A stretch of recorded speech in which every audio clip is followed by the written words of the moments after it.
Сайн бацхан үзэгчдээ Игэл телевизийн лайв мэдээллийн хөтөлбөрийн ээлж дугаар танд хүрэхэд бэлэн болсон байна.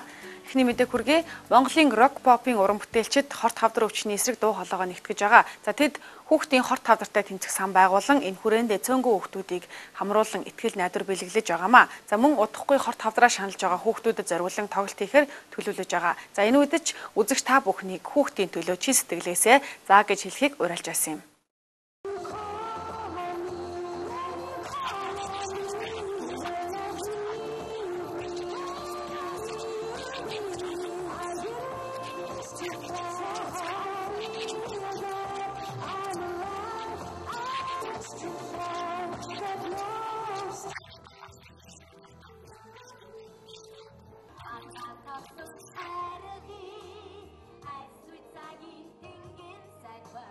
Дэлхийн зам байгууллага маань манай одоо заа гэж хэлсгээ санг бас дэмжиж 25 хүүхдүүдийг бас энд хүлээж авч байна. Тэгээ үүнд бас бид бас Монголын рок попын бид бас үнэхээр их баярлж байна. Бид нар одоо ер нь бол энэ ажлыг ихсээс хойш 2 жилийн хугацаанд өнгөрчөөд байна те. Бид нар энэ хооронд ер нь өвчнөөр шаналж байгаа. Тэгээ ер нь айлшгүй эмчилгээ шаардлагатай нэг 10 хүүхдүүд бол ямар их баг ямар нэг хэмжээгээр тусаллаа те. Одоогийн байдлаар гадаад 3 хүүхэд байгаа. Дарима гэдэг охин бол бидний энэ жилийн гол зорилго болсон. Даримагийн бүх мис асалтай эмчилгээ амжилттай болсон. Тэгээд энэ удахгүй хорондоо ирнэ. Солонгост бас нэг хүү байгаа. Нүдэн эмчилж байгаа. Нүдний хорт хавдартай тэр хүүхдийн эмчилгээ бас нэлээд амжилттай болж байгаа. Болон энтгэгт бас нэг хүүхдийг бид нар эмчлүүлэхээр ярьж байна. Ер нь бол ажил бол бидний яг төлөвлөсөн графикаараа л явж байгаа. Гэхдээ бидний энэ ажил бол цэвэр сайн санааны үндсэн дээр те сайхан сэтгэл хүмүүстэй одоо манай рок попын уран бүтээлчдийн бүгднгийн хөдөлмөрөөр энэ ажил явж байгаа гэдгийг бас хэлхэн зүйтэй болов гэж бодож байна.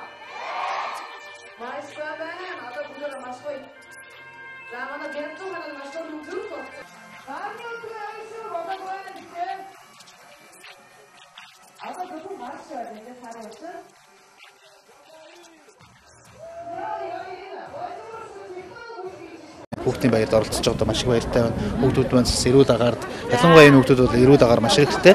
Тэр утгаараа хүүхдүүд маань бас энэ нэг өдөр бас олон хүүхдүүдийн дунд бужигнж өвчин зовлонгоо мартаж нэг өдөр ч гэсэн бас жаргалтай байх болов уу гэж бодож байна.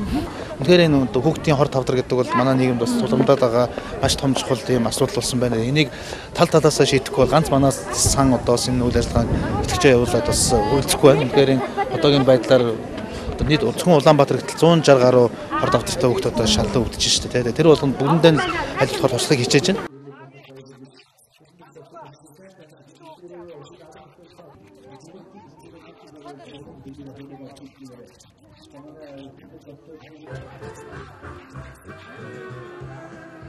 Манай хүүхэд дорногоос ирээд ингээ хөлний операцанд ороод тэгээ одоо өнөөдөр ингээд энэ үйл ажиллагаанд оролцож яваа эмч зөвлөгч нартаа баяр тараснаа илэрхийлье.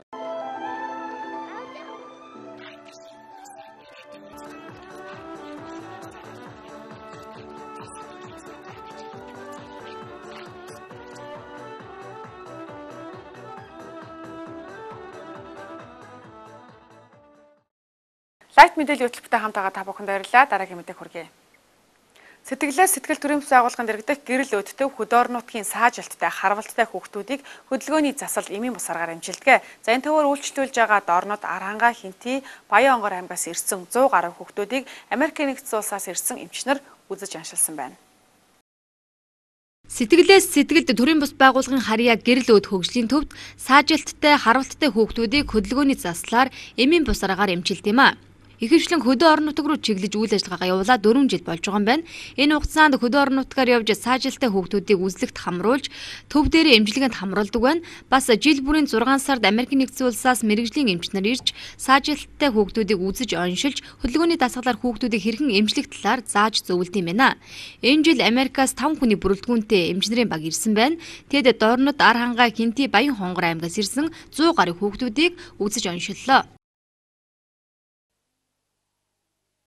Манай хөгжлийн төвийн гол зорилго нь бол манайх хөдөө орон нутгийн хөгжлийн бэрхшээлтэй хүүхдүүдийг одоо орон нутагт нь очиж үзээд онцлоод тэгээ манай одоо хөгжлийн төвд ирэх хүүхэд мөн байна уу биш вэ гэдгийг сонгоод тэгээд одоо жил болгон бас Америкээс ирэх мэдрэлийн эмчнэрийн багт одоо үзүүлж тэгээд манай үзүүлсэн хүүхдүүд маань манай хөгжлийн төвд тэгээд хөгжлийн одоо хөдөлгөөний цэцлийн эмчилгээнд хамрагддаг. Тэгээ энд бол хөдөлгөөн заслын эмчилгээ, тусгай боловсрол, тэгээд хүүхдийн одоо гар хөлийг хөдөлгөөн бүхий зүйл дээр ингээд дандаа эмийн бус эмчилгээгээр эмчилдэг те. Тэгээд бөмбөгөн дээр дасгал хийх, тэгээд хүүхдийн зориултын одоо зогсолтын аппарат, суудаг ширээ сандал, тэгээ бусад одоо шаардлагатай нөхцөлд гэрт нь аппаратыг хийж өгч явуулдаг. Тэгээд хэрэглээд тухайн хүүхэд хэрэглээд буцааж өгч болно. Тухайн хүүхэд бүр хэрэглэнэ гээд бүр хол аймгийн хүүхдүүд бол бүр авч явдаг. Саажилттай харвалтай хөгжлийн бэрхшээлтэй хүүхдүүдийг бага наснаас нь зөв эмчилж чадвал үр дүн удаанч эмчлэгдэх боломжтой гэж мэргэжлийн эмч нар нь хэлж байлаа. Бас ийм хүүхдүүдтэй гэр бүлийнхэнд санхүү маш их хэрэгтэй байдаг учраас гэрэл өөд төвийнхэн үн төлбөргүйгээр хүүхдүүдийг үзэж оншилт юм байна. За би Дорногоос ирсэн. Тэгээд намайг Шуран цэцэг гэдэг. Би өөрөө хөгжлийн бэрхшээлтэй хүүхэд маань одоо 5 настай. Тэгээд 2 нас 6 сартай да 1 сартаа дээр нь харуулт өгснөөс болоод тэгээд огт суудаггүй, мөлхөдгүй тийм хүүхэдтэй байсан. Тэгээд хүүхдээ бас өчнөө Улаанбаатарт ирээд олон газараар эмчилүүлсэн боловч хүүхдийн байдал бол ерөөсөө сайжирдаггүй байсан. Тэгээд энэ газар ирээд хүүхдээ эмчилүүлээд би одоо 4 дахь удаага эмчилгээнд явж байна. Одоо манай хүүхэд 5 настай. Тэгээ манай хүүхэд одоогоор бол бүр таяган дээр явдаг болсон.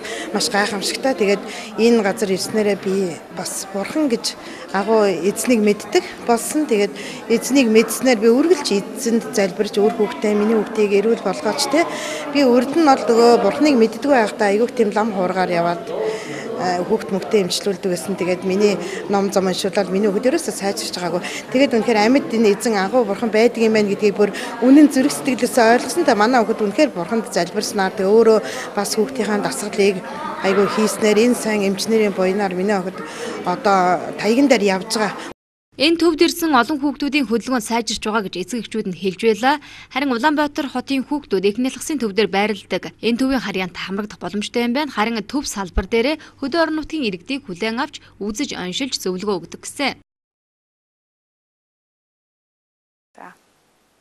Морь унах нь хүний эрүүл мэндэд сайн гэдгийг бид мэддэгч сүүлийн жилүүдэд мотоциклоор малаа харуулдаг болсон. За харин саажилттай харвалтай хүүхдүүдийн хөдөлгөөнийг идэвхтэй болгоход морийн эмчилгээгээр эмчилж байна.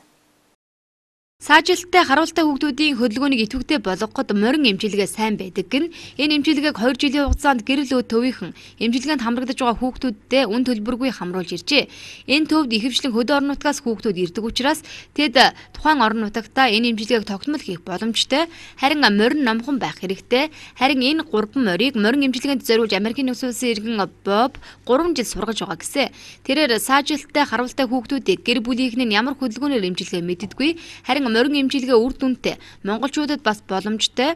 Бас морь унсан ямар ч хүүхдүүд инээмсэглэж баяр хөөргийг олж авдгаа гэж тэрээр ярьж байсан юм а. Морины хөдөлгөөн нь суларсан булчинг чангалж, чангарсан булчинг сулруулдаг. Энэ эмчилгээг Европын олон орнуудад өргөн хэрэглэдэг юм байна. Яг тэгвэл морины явдал хүүхдийн сул булчин чангарна. Өшөө бүр чангарсан булчин бол сулрна те. Ингээ морь одоо бол эхлээд бол ингээл зөөлөн явж сүүлдээ шогших ч юм уу те. Тэгэхэд бүх ингээд булчингод оролцдог байхгүй. Тэрүүгээр маш ашигтай ач холбогдолтой. Урд нь манад бас бүр сууч чаддаггүй байсан хүүхд ирээл энэ морин эмчилгээнд явбал бас дасгал сургууль хийгээл сууж модог болсон. Сүүлдээ бүр туртаал хүүхд хүртэл өөр айгүй баяр хөөргийг олж авдаг байхгүй. Дандаа ингээ хэвтэл ээж аав ч гэсэн тэгдэг шүү дээ. Ихэнхдээ нөгөө одоо ингээ хэвтэрт манай хүүхдэд ямар ч юу ч нэмэргүй юм байна гэдэг. Морин эмчилгээнд бол бас айгүй сайн тал их байгаа учраас ээж аав ч гэсэн айгүй өндөр сэтгэлтэй дахин унахыг хүсдэг. Морин эмчилгээг 1 цаг хийдэг зарим хүүхдүүд сууж чаддаггүй учраас хэвтэж хийлгэх боломжтой юм байна. Энэ эмчилгээг хөдөө орон нутагт хэрэгжүүлэхээр зорж байгаа гэсэн. Морин эмчилгээ хийснээр тэр хүүхэд баяр баясгалан авч өчөө дээрээс нь болоогүй сунгалтын дасгал тэр морин дээр байх хугацаанд морин унаад явж явах хугацаанд энэ гараасаа нөгөө гар руугаа тоглоом шилжүүлж авах дээш нь сунгах энэ нь бол одоо өөрсөнд нь маш их гоё ашигтай эмчилгээ болж байгаа нь бол маш их үр дүнтэй байдаг юм байна.